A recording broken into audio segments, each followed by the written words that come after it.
지금 용산 사무실로 왔는데 꼭 무덤 같습니다. 아무도 없어요. 예, 필기도구 제공해 줄 직원도 없군요. 컴퓨터도 없고 프린터도 없고 황당무계합니다. 요 김기웅 대변인께 먼저 좀 여쭤볼게요. 뭐 일반 국민들은 저런 상황을 잘 모르니까 실제로 정권이 바뀌고 새로운 대통령이 가면 직원도 없고 필기도구도 없고 아무것도 없는 상태가 되는 겁니까? 아니죠. 예. 저는 사실관계를 좀 따져봐야 된다고 봅니다. 예. 왜냐하면 여러 수석 이상의 비서관들은 대통령실에 나왔습니다. 근데 제가 알기로는 안보실장하고 총무비서관, 윤재순 총무비서관이 남아 있습니다. 그래서 인수인계를 각 비서관실에서 한 10페이지 정도로 만들었습니다. 예. 인수인계를 하기 위해서. 그리고 안보실장 같은 경우는 왜 또 있냐. 안보는 굉장히 비밀이 많지 않습니까? 국가 기밀이. 그래서 실질적으로 자기가 만나서 인수인계를 위해서 그거를 설명하기 위해서 그렇게 두 분이 주택에 남아 있고요. 예. 그리고 그거를 보좌하기 위해서 실무 직원들이 있었습니다. 예. 저는 그렇게 알고 있습니다. 그리고 일부 언론에서 자세히 설명이 나온 부분도 그렇게 돼 있습니다. 그래서 저는 이재명 대통령께서 무덤 같다. 그리고 뭐 프린터기도 없고 컴퓨터도 없다고 얘기하는데 컴퓨터 멀쩡하게 다 있고요. 프린터도 있다는 게 전 대통령 측의 설명이기 때문에 그거는 예. 사실상 관계를 보시면 될 것 같고요.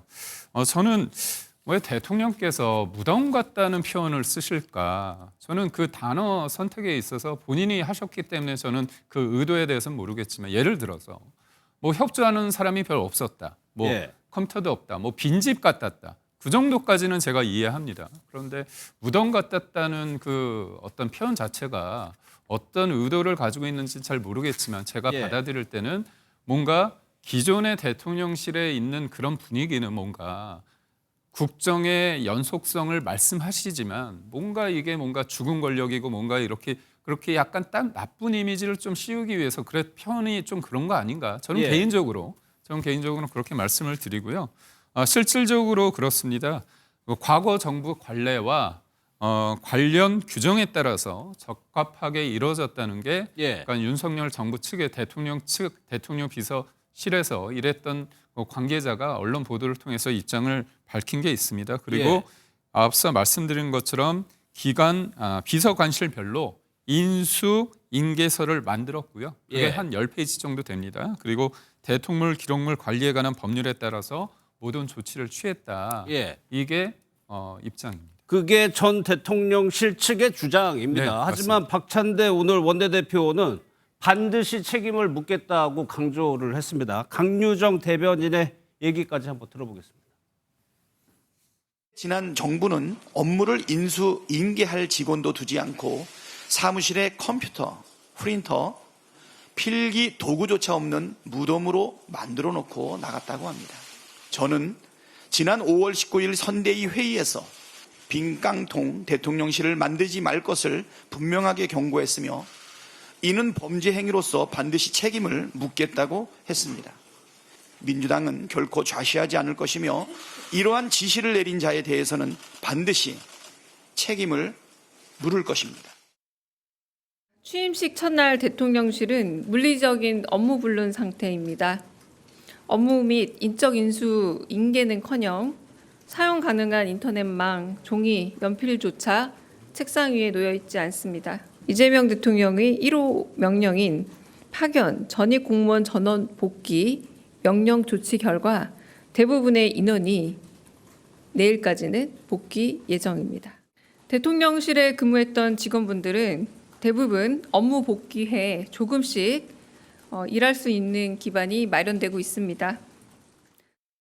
글쎄 박찬대 원내대표가 책임을 묻겠다고 했으니까 뭐 감사든 조사든 진행이 될 것으로 보이는데 이것도 이례적이에요. 대통령이에요. 파견 공무원들에게 복귀하라고 아예 지시 명령을 내렸거든요. 저도 2017년도에 그 문재인 대통령이 당선되고 나서 일주일 만에 저도 청와대의 행정관으로 들어간 경험이 있습니다. 예. 저 역시 한 그 2년 가까이 근무를 했기 때문에 지금 저 상황이 눈에 잘 그려지는데. 그려지세요? 그러면 일단 이게 가장 큰 문제의 본질은 뭐냐면 예. 지금 대통령 비서실이 국정 공백 상태를 맞았다라는 것입니다. 대통령 비서실에 사람이 있고 없고 매뉴얼이 정확히 정리되어 있고 없고가 문제가 아니라 예. 당장 대통령이 지시해서 어떤 업무를 보고받거나 업무를 지시할 수 있는 상황이 전혀 만들어지지 않았다라는 게 문제가 있는 것이죠. 예. 예를 들면 어제 대통령은 인사를 했습니다. 특히 어제 대통령 비서실장, 근데 대통령 이제 그러니까 뭐 총리 인사도 있었습니다만 총리 예. 국정원장이야 뭐 그 앞으로 인사청문회를 받게 되는 당사자들이기 때문에 발표하고 끝날 수 있지만 대통령실에서 근무하게 되는 비서실장, 안보실장, 대변인 같은 경우에는 바로 인사명령서에 서명을 할 수 있어야 되는 거거든요. 그런데 결제 시스템이 온라인 결제 시스템이 작동이 안 됐다라는 거잖아요. 예. 그래서 결국 하루가 지난 오늘에서야 그 시스템에다 결제를 하셨다라는 얘기가 오늘 보도가 되고 있습니다. 예. 그렇다는 것은 우리나라의 국정이 지금 멈췄다라는 거예요. 그 순간에는 멈췄었다. 그렇죠. 예. 대통령 비서실이라는 곳은 365일 불이 꺼져 있지 않아야 되는 것 아니겠습니까? 예. 국정이 멈춰지면 안 되는 곳이잖아요. 그런 대통령 비서실의 이 기능이 물리적인 업무가 불가능할 정도로 기능이 멈춰져 있었다. 이것이 문제의 본질이라는 것입니다. 그것을 예. 대통령께서 어떤 방식으로 무슨 단어를 동원해서 표현을 하셨는가가 중요한 건 아니라는 것이고요. 지금 뭐 매뉴얼 말씀을 하셨습니다만 매뉴얼은 10장이 중요한 게 아니고 한 장이라도 그 한 장 안에 어떤 내용을 얼마나 정확하게 담아 놓는 것인가 하는 거 중요합니다. 예. 그런데 지금 달랑 10장이라고 해서 이 빈 종이에다가 아니면 글씨 크기를 갖다 크게 해가지고 적어놨는지 모르겠습니다만 책상 위에다가 던져놓고선 나갔다? 예. 사람들이 아무도 없다? 인수인계 해줄 사람이 없다? 지금 여기에서 오늘 이 복귀 이 명령을 받은 사람들이 한 대략 190명 가까이 된다고 들었습니다. 예. 이게 전 부처에서 파견 나온 공무원들인데 이 공무원들이 새롭게 들어온 사람들에게 본인들이 어떤 업무를 어떤 방식으로 했다라는 것을 정확하게 인수인계하지 않고 떠난 건 사실인 거잖아요. 예. 그랬기 때문에 다시 들어와서 복귀해서 현재의 자리에서 다시 근무를 해라라고 대통령께서 지시하신 거 아닙니까? 이거 자체가 문제가 있는 것 아니겠습니까? 예. 지금 대통령실 자체가 완전히 국정의 공백 상태를 만들어 놨다라는 것을 적나라하게 보여준 것이고 예. 그 공무원들 뭐 일반직 공무원도 있고 어느 날 갑자기 정무직 공무원으로 들어온 뭐 소위 어공이라고 하는 사람들도 있었겠습니다만 예. 그 사람들이야 윤석열 전 대통령의 파면과 동시에 짐을 싸고 나갔다 치더라도 예. 국정을 책임지고 있는 이 직업 공무원들은 당연히 그 자리에서 지키고서 업무를 보고 있어야 되는 것 그것이 정상적인 시스템이었다라고 예. 본다면 그 정상적인 시스템이 붕괴된 현장을 대통령께서 지적하신 것이다. 저는 그렇게 보고 있습니다. 김기훈 대변인께 저도 그 부분을 좀 여쭤봐요. 경호처 직원들도 공무원이고 대통령실에 일하는 사람도 공무원일 거예요. 경호처 직원들은 자리를 지켰죠. 근데 대통령실의 공무원들은 왜 자리를 지키지 않았을까요? 별정직 공무원하고 일반직 공무원이 있습니다. 예. 별정직 공무원 같은 경우는 사의 표명을 많이 했기 때문에 아마 자체적으로 사표 수리, 면직 처리가 된 것으로 알고 있고요. 그래서 제가 말씀드리지 않았습니까?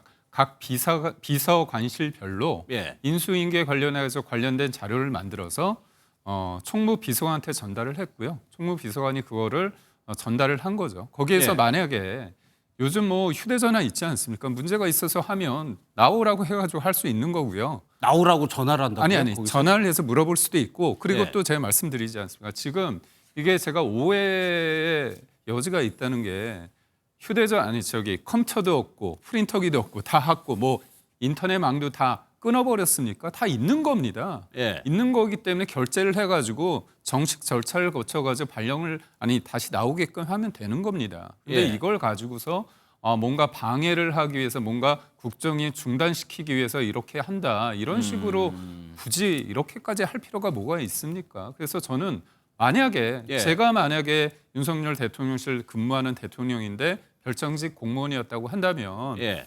수석 비서관들이 다 나오지 않습니까? 그렇다면 우리는 윤석열 정부의 어떤 철학을 공유하기 때문에 그렇다면 일종의 정권이 바뀌었기 때문에 면직 처리되면 나올 수 있는 겁니다. 그리고 일반 공무원 중에서도 여러 가지 있죠. 그러니까 예. 이게 본인의 부처로 다시 돌아가고 싶은 사람이 있으면 돌아갈 수 있는 거 아닙니까? 그래서 저는 일을 하고자 하는 부분이 있다고 한다면 저거를 저는 확실하게 진짜 저 이재명 대통령께서 말씀하시는 것처럼 진짜 컴퓨터도 없고 프린터기도 없고 종이도 없고 연필도 없다. 저는 그건 도저히 상상하기 힘든 상황이라서 예. 저는 좀 이해가 가지 않습니다. 글쎄요. 뭐 과거에 이런 일이 처음 있었던 건 아니에요. 특히나 정권이 교체됐을 때는 이 업무의 인수인계가 원활하지 않았다는 얘기들이 계속 좀 나왔습니다. 과거의 영상도 한번 좀 보겠습니다. 전임 정부에서 넘겨받은 자료가 지극히 부실하다라는 일부 보도가 있었는데요. 예, 뭐 자료들은 뭐 확인을 해봤는데 하드웨어는 거의 비어 있다고 보시면 될 것 같습니다. 자료는 없습니다. 예. 청와대 수석님의 발언을 들었습니다. 문재인 대통령님께서 지키지 못한 약속을 윤 당선인이 지켜주기를 기대한다는 말씀이었습니다. 저는 그때 그걸 듣고 업무 인수인계가 원활하게 될 것이라고 생각을 했습니다. 근데 결과는 아니더군요. 이 부분 한번 여쭤볼게요. 왜 매번 정권 교체가 됐을 때 이게 국정 운영이라는 아주 중요한 업무를 하시는 분들이 왜 매번 인수인계가 안 된다는 얘기가 나올까요? 글쎄요, 뭐 저 같은 경우에도 가니까 제가 이제 2017년도 5월에 청와대 대변인실에 행정관으로 갔더니 딱 2장이 업무 인수 인계서가 있더라고요. 근데 그 한 장은 그냥 조직도 하나였고 나머지 한 뭐 반 페이지 정도의 내용으로 뭐 대충 우리는 이런 거 했어요 정도가 기록되어 있었던 인수인계서가 있었는데 그 정도를 가지고 인수인계가 되었다라고 볼 수 있을까요? 그래서 저희들도 굉장히 꼼꼼하게 인수인계를 준비했다라고 이렇게 하는데 문제는 이게 정권이 교체됐을 때 보통 정권이 교체되고 나면 인수위원회 기간이 있지 않습니까? 그 인수위원회 기간 동안에 전임 정부의 그 대통령실에 있는 기록물들은 대부분이 다 대통령 기록관으로 이전이 되게 돼 있습니다. 그리고 그 부분에 대해서 정확하게 그 이전 목록을 만들기도 하고요. 그 내용들을 정리하는데 그 부분에 대해서 모든 것을 넘겨주는 건 아닙니다. 그러니까 전임 정부에서 했었던 일들 중에 그것들 중에 이 새로운 정부가 그 같이 이어가겠다고 하는 부분에 대해서는 공유할 수 있겠죠. 또 그 각 부처에서도 그런 기록들을 가지고 있기 때문에 얼마든지 다 공유가 가능합니다. 다만 대통령님의 말씀이라든지 아니면 대통령님의 어떤 업무 지시 내용이라든지 이런 부분들에 대해서는 이게 등급을 다 정할 수 있거든요. 그런 부분들을 대통령 기록관에서 어떻게 정리해 나갈 건가 하는 부분은 전임 정부에서 판단할 수 있습니다. 저희도 그것까지는 인정을 해요. 그러나 이번처럼 치워도 너무 깨끗하게 치워놓고 나갔다라고 얘기가 나올 정도면 사실상 완전히 그 새 건물에 들어가서 빈 책상 위에 앉아 있는 것과 똑같은 그런 느낌이었을 것이다라고 저도 이해가 되고 이런 상황들을 과연 업무 인수인계를 충실하게 준비했다고 얘기할 수 있을까? 라고 본다면 그렇지는 못할 것이다라고 저는 생각하고 있습니다. 예, 알겠습니다. 다음은 김혜경 여사의 근황도 좀 짧게 살펴볼 텐데 그동안에 비공개 행보를 보였었죠. 이제 어제부터 해서 공개적인 이제 공식적인 일정에 참여를 하고 있습니다. 또 의상을 저희가 한번 살펴볼 텐데 사실 김기훈 대변인도 뭐 대통령실에 계셨으니까 사실 옷이라든가 의상 보여지는 거 대통령과 영부인의 그런 것들이 사실 좀 신경을 쓰죠. 어떤 의미를 담는지. 그럼요. 상징이 있고요. 또 본인의 어떤 이미지를 극대화하는 데 있어서 굉장히 부속실에서 여러 가지를 생각해서 하는 겁니다. 이재명 대통령 같은 경우는 우리가 봤을 때 넥타이 원래는 민주당 대표 시절에는 파란색 넥타이를 많이 하셨죠. 그렇지만 이제 대통령이 된 만큼 와인색이 들어가 있고 또 파란색 계통이 있고 또 아이보리색까지 있어서 통합을 상징하는 게 있고 또 옆에 계시는 김혜경 여사 같은 경우는 이제 흰색이지 않습니까? 국회에 가면 많은 사람들이 양복, 좀 짙은 색 양복을 입기 때문에 도드라지는 효과도 있고요. 어떻게 보면 청순한 느낌도 있고 굉장히 우아하고 그런 느낌을 줄 수 있고 이번 같은 경우는 액세서리가 이제 귀걸이 말고는 다른 걸 안 하셨다고 그러더라고요. 그렇다면 이제 본인이 단아한 그런 모습들을 조금 보여주기 위해서 했던 것 같고 흰색 같은 경우는 김혜경 여사뿐만이 한 게 아니라 예전에 문재인 전 대통령, 김정숙 여사, 그렇죠. 그다음에 김건희 여사도 예. 흰색을 주로 좀 저런 공식 행사에서 많이 썼는데 그 흰색은 20세기 초에 영국 여성 참정권 운동을 상징하는 색으로 맞습니다. 미국 카멜라 해리스 부통령 또한 취임식에서 흰 정장을 입었다고 합니다. 예. 그리고 이재명 대통령의 이제 넥타이로 아마 그거를 표출을 했을 것 같은데 오늘도 그렇고요. 섞여 있는 빨강과 파랑이 섞여 있는 넥타이를 매기도 했어요. 이것도 분명히 정치적 메시지가 그렇습니다.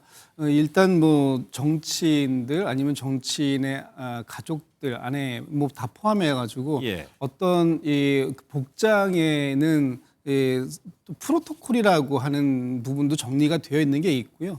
또 이 장소 또는 상황 이런 거에 따라서 복장을 갖춰야 하는 내용도 좀 달라질 수 있는 것이죠. 예. 특히 어제 이재명 대통령께서 취임 첫날 강조하고 싶었던 메시지가 이 복장, 특히 넥타이에 담겨 있었다라고 보여지는데 예. 주로 어제 가장 많이 말씀하신 내용 중에 하나가 통합이지 않습니까? 국민 그렇죠. 통합, 또 모두의 대통령. 네, 예. 모두의 대통령.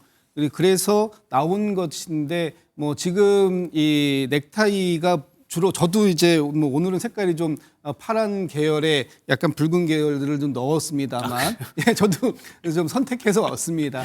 예.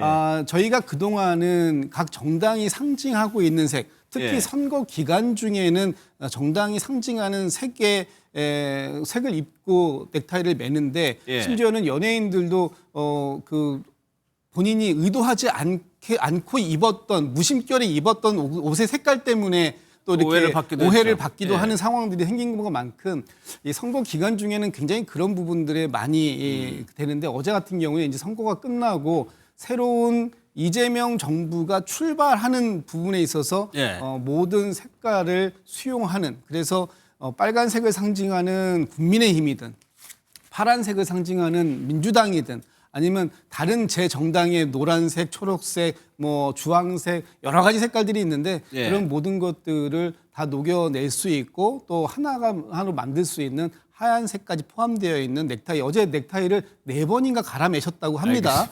그래서 상황에 맞는 그리고 또 그 상황 속에서 통합이라는 메시지를 계속해서 강조하고자 했던 그런 부분들이 있었던 게 아닌가 싶습니다. 알겠습니다.